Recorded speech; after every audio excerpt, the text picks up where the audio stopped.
Então hoje a gente vai falar um pouco sobre cores, que é importantíssimo entender como as cores funcionam e também como é que elas são impressas, né, no processo gráfico. Então, primeira coisa, na publicidade se usa muito cores, saber trabalhar com cores, seus tons e tudo mais é algo muito complexo, mas dá resultados extremamente interessantes.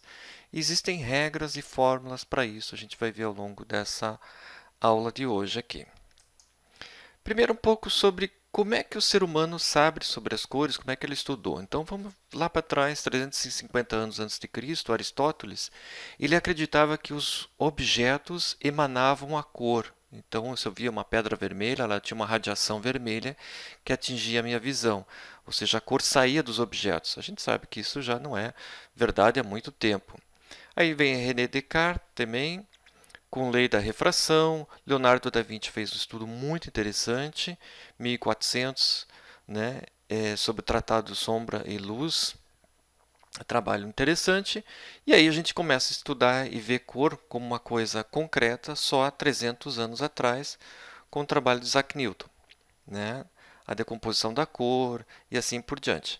Mas para nós, para a publicidade, quem for trabalhar com cor, a gente tem Goethe, que é o mesmo Goethe, do Instituto Goethe, é um filósofo alemão muito importante. E para nós ele é importante porque ele começa a tratar a cor não só como um efeito físico, algo que nos afeta de uma maneira muito mais profunda do que isso.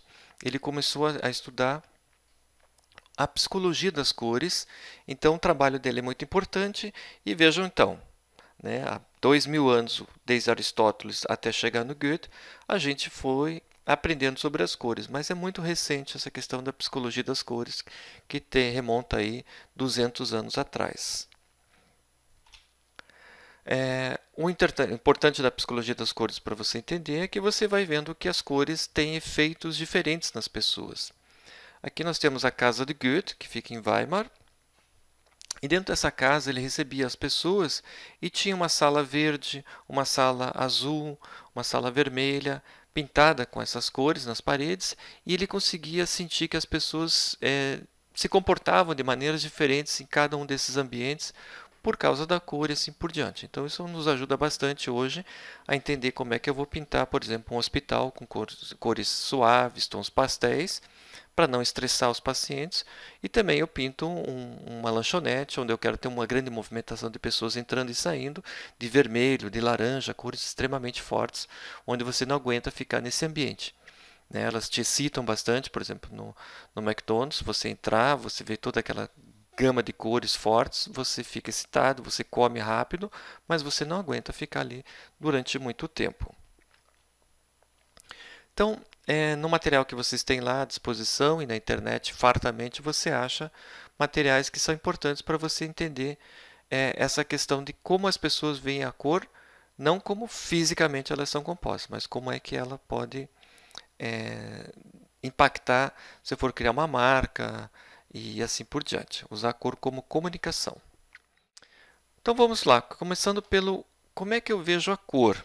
Né? A cor, ela, ao contrário do que muita gente imagina, ela é vista pelos olhos? Não, ela é vista pelo cérebro.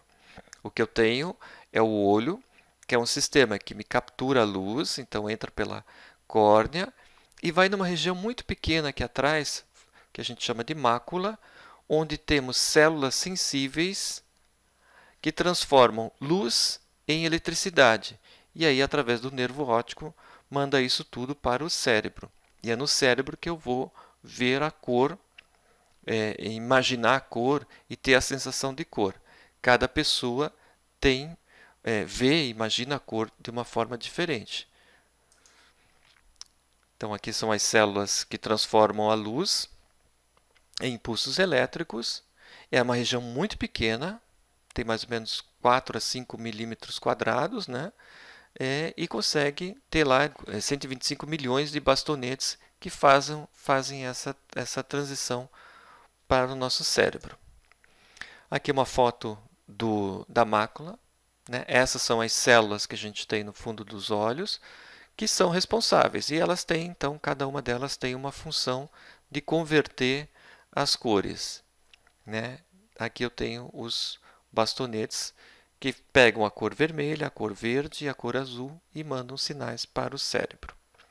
Esse sistema é tão bem feito e tão bem montado que a gente acabou importando isso para as câmeras digitais. Hoje, uma câmera fotográfica digital, ela funciona da mesma forma, ela tem um sensor e nesse sensor ela tem a captura no mesmo padrão, RGB, verde, vermelho, verde e azul. Né? Então, copiou-se o sistema do olho humano para a câmera fotográfica. Vamos lá. Teoria da cor e fato. Reagimos de maneira mais emotiva do que racional diante das cores. Isso o Goethe deixou bem claro. E aqui a gente tem, então, a decomposição da luz branca. Eu tenho o arco-íris, que tem, dentro do arco-íris, duas coisas que para nós vai ser fundamental até o final dessa aula, que é entender o que é a cor RGB e cor CMYK.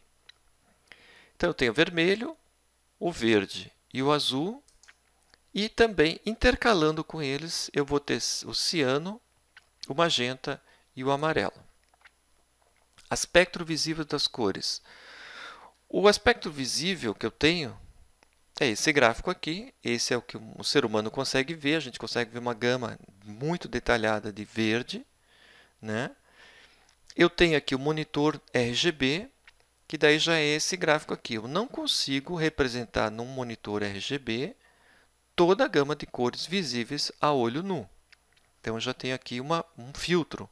No meu monitor, eu não vou conseguir ver. E se for cor tinta, né, a cor na escala CMYK, aí é outro padrão que eu consigo. Então, às vezes, é muito comum, né, você conseguir um verde neon, um verde muito intenso no Photoshop, na tela do seu computador, que é a cor luz. Né? E quando eu vou representar isso em impresso, na cor tinta, eu não consigo chegar lá próximo. E aí você fica frustrado, pensando, puxa, mas por que eu vi no meu monitor e fui imprimir, não sai aquela cor? Você tem que ter em mente que realmente padrões de cores, reprodução de cores, elas não representam o aspecto visível do olho humano. Então não é um problema do equipamento ou coisa assim. É um problema da tecnologia ou do sistema que eu estou utilizando. Eu tenho que estar bem ciente disso. Sem luz não há cor. A luz branca é formada por todas as cores do espectro solar, né? E 3 cores visíveis do espectro solar são consideradas as cores mais importantes: o vermelho, o verde e o azul.